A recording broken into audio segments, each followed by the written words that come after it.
रजब महीने की 24 तारीख सन 7 हिजरी मई 628 ईस्वी रसूल मोहम्मद सल्लल्लाहु अलैहि वसल्लम की क़यादत में मुसलमानों और यहूदियों के बीच यह जंग हुई जिसको खैबर की जंग कहते हैं, जिसमें मुसलमान फतहयाब हुए। खैबर यहूदियों का मरकज था जो मदीना से 150 से 200 किलोमीटर की दूरी पर था, जहां से वह दूसरे यहूदी कबीलों के साथ मिलकर मुसलमानों के खिलाफ लगातार साजिशें करते थे। मुसलमानों ने इस मसले को खत्म करने के लिए एक जंग शुरू की। खैबर का किला खासकर उसके कई किले यहूदी फौज की ताकत के मरकज थे जो हमेशा मुसलमानों के लिए खतरा बने रहे और मुसलमानों के खिलाफ कई साजिशों में शरीक रहे। इन साजिशों में खंदक की जंग और जंग ओहद के दौरान यहूदियों की कार्रवाइयां शामिल हैं। इसके अलावा खैबर के यहूद ने कबीला बनी नजीर को भी पनाह दे रखी थी जो मुसलमानों के खिलाफ होने वाली साजिशों और जंग में शामिल थे। खैबर के यहूदियों के ताल्लुकात बनी कुरैजा के साथ भी थे जिन्होंने जंग खंदक में मुसलमानों से वादा खिलाफी करते हुए उन्हें सख्त मुश्किलों से दो चार कर दिया था और खैबर वालों ने कबीला बनी गतफान के साथ भी मुसलमानों के खिलाफ मुआहिदे किए थे। सन 7 हिजरी मई 628 ईस्वी में हजरत मोहम्मद सल्लल्लाहु अलैहि वसल्लम ने 1600 की फौज के साथ, जिसमें 100 से कुछ ज्यादा घुड़सवार थे, खैबर की तरफ जंग की नियत से रवाना हुए और 5 छोटे किले फतह करने के बाद खैबर किले का मुहासिरा कर लिया जो दुश्मन का सबसे बड़ा और मजबूत किला था। एक ऊंची पहाड़ी पर बना हुआ था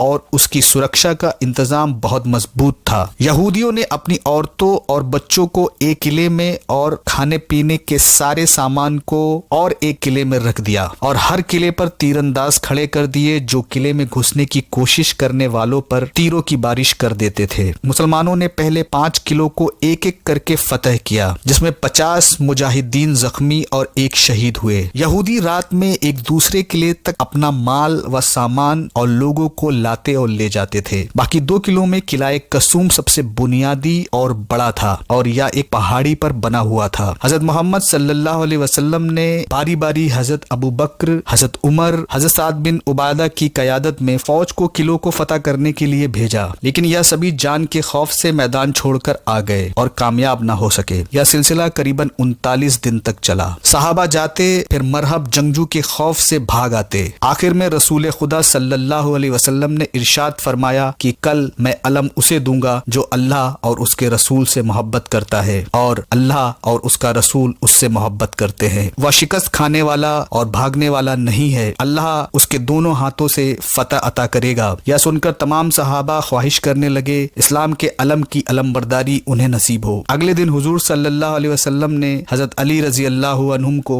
तलब किया। सहाबाओं ने बताया कि उन्हें आंखों में दर्द है, लेकिन हजरत अली रजी अल्लाहु अन्हुम ने हुजूर के फरमान पर लब्बैक कहते हुए आए तो हुजूर सल्लल्लाहु अलैहि वसल्लम ने अपना लुआबे दहन थूक उनकी आंखों में लगाया, जिसके बाद पूरी जिंदगी उन्हें कभी आंखों का दर्द नहीं हुआ। हजरत अली रजी अल्लाहु अन्हुम किलाए खैबर पर हमला करने के लिए पहुंचे तो यहूदियों के मशहूर पहलवान और जंगजू मरहब का भाई मुसलमानों पर हमलावर हुआ, मगर हजरत अली ने उसे कत्ल कर दिया। उसके साथी भाग गए। उसके बाद मरहब रजज पड़ता हुआ मैदान में उतरा। उसने जिरा बख्तर और फौलादी हेलमेट पहना हुआ था। उसके साथ एक जबरदस्त लड़ाई के दौरान हजरत अली ने उसके सर पर तलवार का ऐसा वार किया कि उसका फौलादी हेलमेट और सर बीच से 2 टुकड़े हो गए। उसके मरते ही फौज खौफजदा हो गई और भागकर किले में पनाह लेने पर मजबूर हो गए। हजरत अली रजी अल्लाहु अन्हुम ने किले का मजबूत बड़ा दरवाजा, जिसे चंद आदमी मिलकर खोलते और बंद करते थे, उसे उखाड़ लिया और उस खंदक पर रख दिया जो यहूदियों ने किले के आसपास खोद रखी थी ताकि कोई किले के अंदर न आ सके। इस फतह में 93 यहूदी मौत के घाट उतरे